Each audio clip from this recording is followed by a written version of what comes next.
और अक्सर हमारे यहाँ बड़ी फोश गलती की जाती है, पाक भारत जंग का लफ्ज़ बोला जाता है। आज मैं वादे कर दूं कि जिहाद और जंग में बड़ा फ़र्क है। ये पाक भारत जंग नहीं थी, बल्कि है, अभी चल रहा है उसका तसलसल। ये जिहाद है, ये मुकद्दस जंग है, इसे होली वॉर कहते हैं। जीत जो है वो जमीन पर ही हासिल होगी। तो जब तक हम जमीन पर कब्जा नहीं करेंगे तो पाकिस्तान मानेगा नहीं कि हम जीत गए हैं। हिंदुस्तान पे दर पे लफ्जी गोरा बारूद फेंक रहा है मोदी साहब और उनके चेले अजीत डोवल है। तो हिंदुस्तान जान ले कि उसका वास्ता उस फौज और उस कौम से पड़ा है जिनका नारा है अल्लाह। पानी से ज्यादा इंपॉर्टेंट हो क्या सकता है? और हमने कहा भी है, हमने कहा इट्स अ वॉर और nothing, it's a life and death issue for us. अगर ये पानी हमें ना मिला, हमने तो कह दिया है it's an act of war. और एक दिन में इंशाअल्लाह ताला हम वो सब डैम्स बंद खत्म करेंगे उनके, जो उनको सालों लगेंगे बनने के लिए। तो we have bought ourselves by one act 5 years of water. इसलिए पानी को तो वो हाथ से नहीं रोक सकते। मगर बात असल ये है, देखिए, ये नहीं है कि हमने ज्यादा नहीं बात की इसके बारे में। हमने किया क्या है?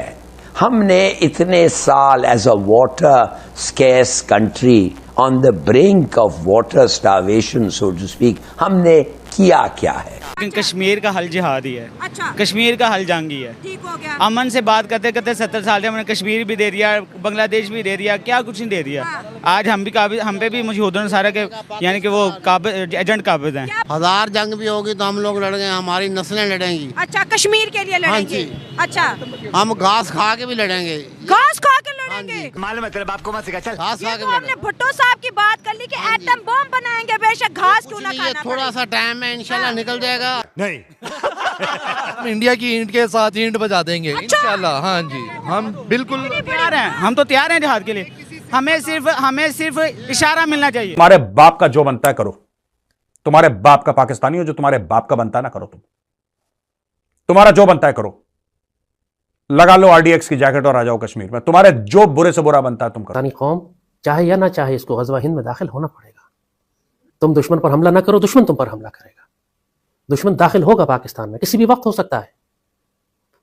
आज जो हम ये बात कर रहे हैं तो दुश्मन की फौजें हमारी सरहदों पे इस तरह तैयार हैं कि किसी भी लम्हे दाखिल हो सकती हैं। आज दाखिल ना भी हो तो कल होंगी, कल ना हो तो परसों होंगी। इस जंग से फरार तो मुमकिन नहीं है। नहीं है, आपको पता है ना कि हमारे जवान जो थे तो ईमानी ताकत है। 71 और 65 में टैंकों के नीचे आ गए। हाँ, ईमानी ताकत है ना। बम और गोलियों की जरूरत नहीं है। जब अल्हम्दुलिल्लाह जो हमारा एक एक मुसलमान भाई जो हम पाकिस्तानी हैं, समझ लो एक एक एटम बम भी है। हर पाकिस्तानी खुद एक एटम बम है। खुद एटम बम है। क्या हमने एग्रीकल्चर एफिशिएंसी को इम्प्रूव किया है? ड्रिप सिस्टम लगाया है, स्प्रिंकलर लगाया है, 10 न्यू डैम्स बनाए, 20 रिजर्वायर्स बनाए, रेन वाटर की हार्वेस्टिंग की है, कम्युनिटी इन होम्स। क्या हम इंडस्ट्रियल वाटर की एफिशिएंसी की है? नो। और अगर की है तो नजर नहीं आ रहा है किधर की है। मगर हमारा यस चले, हमारे पास पैसे नहीं है। हाँ, ये सही बात है कि पाकिस्तान के सब खर्चा होने बाद पहला जो हमारा पब्लिक सर्वेंट है उसका तनख्वाह हम कर्ज लेके देते हैं। कर्ज लेके देते हैं उनका तनख्वाह। तो 10 डैम हम कैसे बनाएं? मगर हमें बनाना है, हमें वाटर कंजर्वेशन करना है, हमें ये रेन और फ्लड वाटर्स के रिजर्वायर बनाने हैं। Now this is the job of a government. दोस्तों, भिखारी पाकिस्तान जो आईएमएफ के टुकड़ों पर पल रहा है, आने वाले समय में भूखा और प्यासा मरने वाला है, क्योंकि अब भारत तो पाकिस्तान का पानी रोकेगा ही। अफगानिस्तान में तालिबान की सरकार भी ऐसा ही कारनामा करने जा रही है। दोस्तों, भारत पहले ही अफगानिस्तान में एक डैम बना चुका है और अब भारत तालिबान के साथ मिलकर अफगानिस्तान में दूसरा डैम भी बना सकता है। भारत भी पाकिस्तान जाने वाले पानी का रुख मोड़ने वाला है। अब यही काम तालिबान भी करेगा। पाकिस्तानी कह रहे हैं कि जिस तालिबान को हमने बनाया, आज वो हमारे दुश्मन के साथ हाथ मिला बैठा है और हमारे खिलाफ साजिशें कर रहा है। ये हमारी नाकाम फॉरेन पॉलिसी का नतीजा है। लाल टोपी कह रहा है कि भारत की पाकिस्तान पर जंग शुरू होने वाली है। भारत तालिबान के साथ मिलकर पाकिस्तान के टुकड़े करने की सोच रहा है और इसलिए पाकिस्तान दोनों ओर से घिर चुका है। पाकिस्तान पर दोनों ओर से हमले होने वाले हैं। दोस्तों, अब भारत अफगानिस्तान मिलकर पाकिस्तान को रगड़ने वाले हैं। इससे पाकिस्तान में खौफ का माहौल है कि अब पाकिस्तान का क्या होगा। दोस्तों, भारत अफगानिस्तान के सुधरते रिश्तों पर पाकिस्तानी किस तरह विलाप कर रहे हैं, इस वीडियो में देखते हैं और पाकिस्तान की इस स्थिति पर आपकी क्या राय है कमेंट करके जरूर बताएं। वजीर आजम ने जंग की बात कर दी। देखें जी, कश्मीर हमारा है और हमारा था और हमारा रहेगा, तो ले क्यों नहीं लेते भाई, अपना है तो हम लेंगे ना इंशाल्लाह। जैसे वज़ीर आज़म ने हिमायत की है तो इंशाल्लाह पूरा पाकिस्तान हमारे साथ है, मिलके हम लड़ेंगे, आज़ादी हासिल करेंगे और कश्मीर हमारे साथ है, हमारे साथ ही रहेगा। कश्मीर की सड़क देख लोगे ना, तुम्हारे इस्लामाबाद में ऐसी सड़क नहीं है। कश्मीर की नेटवर्क कनेक्टिविटी देख लोगे ना, तुम्हारे लाहौर में ऐसी नेटवर्क कनेक्टिविटी नहीं है। कश्मीर में जो लोग पैसा कमा रहे हैं, तुम्हारे कराची में ऐसा पैसा नहीं कमा रहे। अरे डूबी हुई हारी हुई कौम पाकिस्तानी, हारे हुए लोग। हर एक इमिग्रेशन काउंटर, हर एक एयरपोर्ट में तुम्हारी बेइज्जती होती है, तुम्हारे प्रधानमंत्री की पैंट उतारी जाती है, तुम जलील होते हो हर जगह, कटोरा लेके भीख मांगते हो। तुम्हारा मुस्लिम बिरादर मुल्क सऊदी अरब कहता है, हाथ जोड़ लिए, सऊदी अरब कहता है भाई भिखारियों को ले जाओ। दुबई में तुम लोग भीख मांगते हो, इंग्लैंड का वीजा लेके लंदन में भीख मांगते हो, और फिर बड़ी बड़ी बातें करते हो कश्मीर की। ये जंग पैसों से नहीं लड़ी जाती, पैसों से जंग नहीं लड़ी जाती। एटमी ताकत हो या ना हो, वो अलग बात है। अब हमारे मुकाबले में बल्कि अमेरिका हो जाए, चीन आ जाए, इंडिया आ जाए, हमारे मुकाबले में किसी की कोई ताकत नहीं है। हम कलमा गो, हम ईमान की ताकत से लड़ते हैं। कहने वो घुस के नहीं मारा था, उन्होंने अपनी ही कंट्री में रह के और हमें यहाँ मारा था। 11 जगह पे जो उन्होंने या 9 जगह पे जो उन्होंने अटैक किए थे, जिससे हमारी एयर बेसिस जो थी वो उड़ गई थी और मसूद अजहर का घर तबाह हो गया था और उसके घर के लोग मारे गए थे। तो सर उसके लिए भारत को अंदर आना ही नहीं पड़ा, उन्होंने अपनी कंट्री से बैठे बैठे ही हम लोगों की जो है ना बैंड बजा दी।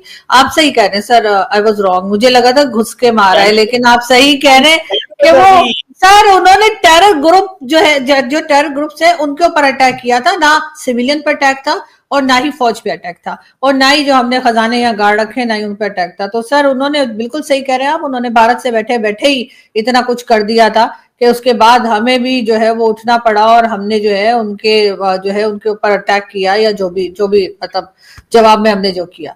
लेकिन बात सारी फिर वही आ जाती है ना कि भाई अपनी जो स्टेटमेंट्स हैं उनको क्यों संभाला नहीं जाता। अब क्या जरूरत पड़ी थी इस वक्त इन साहब को जो है आजाद कश्मीर के जो फॉर्मर प्राइम मिनिस्टर ने ये सब कुछ कहने की कि जी हम यहाँ से वहां तक, मतलब हमारे यहाँ जो है ना वो और कुछ नहीं होता, बयानबाजी बहुत तगड़ी करते हैं। कोई भी हो, चाहे वो आजाद कश्मीर के प्राइम मिनिस्टर हो, चाहे एक्स प्राइम मिनिस्टर हो, चाहे फॉर्मर हो, चाहे इमरान खान थे या नवाज शरीफ थे या शहबाज शरीफ, हर एक जो है वो सर स्टेटमेंट बहुत तगड़ी देते हैं। मतलब ये लोग जो है वो हर वक्त ऐसी बात करते हैं जिससे मजीद झगड़ा बढ़े, दूसरे को बुरा लगे, उसके बाद वो भी आगे से पलट के वही जवाब दे।